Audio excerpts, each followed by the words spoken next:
Well, I'm joined now by two people who witnessed the crash. Michael Eamons was outside the Clutha and saw the moment of impact, and Alina Coop was actually inside the pub with her husband Gary as the crash happened. Thank you both so much for coming out and talking to us tonight, because you both must both still be in shock, really. I mean, Alina, what happened? We were sitting enjoying the band, and everyone was bouncing up and down, enjoying the music, and we thought that because of the bouncing up and down that the gantry on the bar had came down, but as it turned out it was actually the roof. And everyone, it was a whooshing noise, and everyone seemed to go up and then come straight back down again. And then we thought something seriously wrong here, and we said to the band, listen, you need to stop playing. And the guy in the band thought they'd brought the house down. And then this guy came towards us, and he just looked grey, he was covered in dust, and the next thing, within 5 seconds, this thick choking dust just engulfed everybody, and you couldn't see, you couldn't breathe within the pub. So this was actually in the bar, it wasn't some back room or something? No, it was in the bar itself.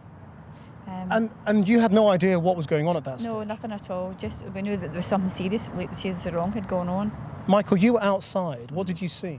Well, we have an office in the Brigade building next door, so I was just on the corner of the street and I saw something hit the roof. I couldn't make out what it was, but it hit it with such an impact. It was so loud that I really couldn't get a handle on what it actually was. So I rushed into the Brigade, phoned the cops and came back out again. By the time I was back out, all the emergency services were there.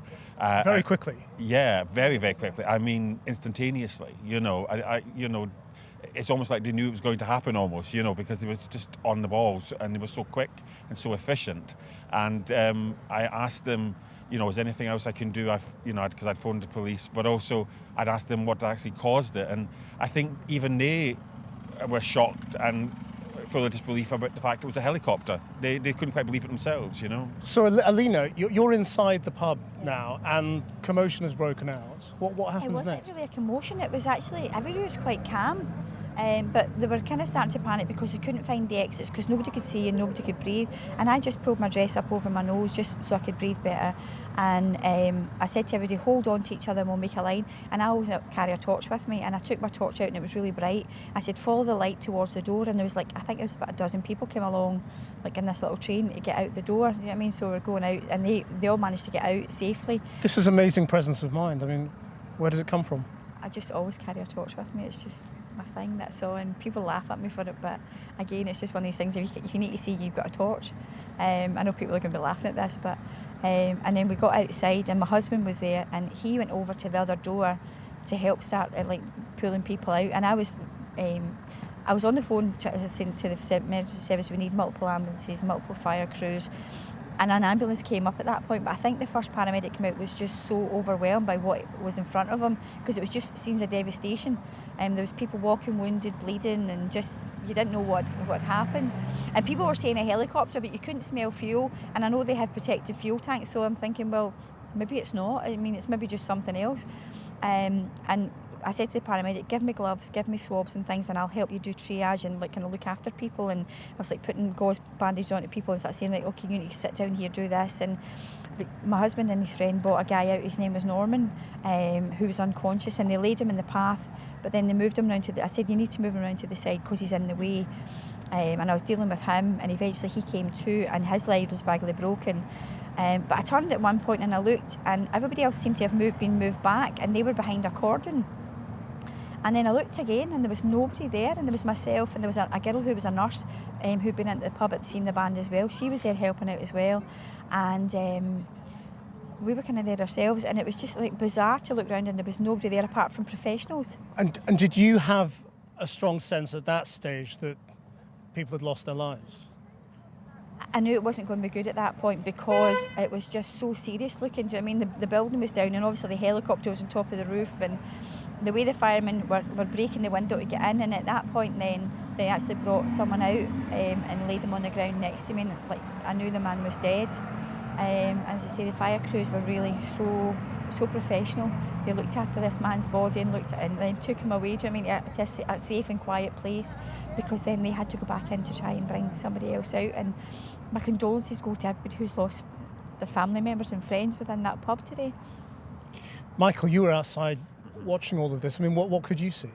I saw a lot of people with different varying injuries. Some people were up and walking about. They'd had obviously got dust on them. They were wearing the sort of, the tinfoil blankets, etc., to keep them warm. Other people were on the ground with bloodied heads, just exactly as the lady's saying. And but there was a kind of calmness. There was a sense that we can cope with this, we can deal with this. Yeah. People were in distress, but they weren't hysterical. They were dealing with it, and it was in a way, it showed how strong the community was, because everybody was helping out. And it's a testament to the people of Glasgow, I think, really, ultimately. And that's what I said. I mean, we were all heroes down there last night, because we were bringing people out and we were looking after each other, which is what you do in a community, isn't it? You don't wait for somebody to come and help you. No.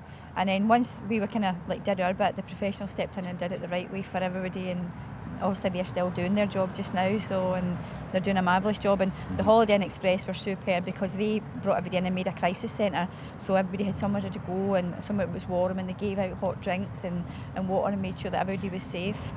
And Michael, I mean, watching this on television, it's quite easy to not quite understand where this is. I mean, we're right in the heart of new regenerated Glasgow. Argyle Street's just up there, and one of the main streets in Glasgow. So you're slap bang in the centre of Glasgow. There's lots of restaurants, pubs, cafes, all in this area. So it is central Glasgow. George Square was just probably half a mile in that direction, the middle of Glasgow. So it's so central. This isn't out in the region at all. This is slap bang in the middle of the city. I mean, obviously, you haven't had time to process this. No. But we're in the midst of digesting some terrible news they've just released in the last couple of hours. That it's 8 people who died, right. which is more than anybody thought. No, that's right. But I mean, you must feel, you've come out of this unscathed, and you were right there. Well, my husband and I, when we first went into the pub, we actually sat on the left-hand side at the window where all the firemen were bringing the bodies out, and it was one of these ones where my husband's the coldest person in the world, so they said, can we go and sit beside the fire, which is on the right-hand side of the building, and we moved over there, or we would have been sitting there. So it's like, I don't know, somebody upstairs was watching for us last night. Alina, Michael, thank you both very much indeed for joining us tonight.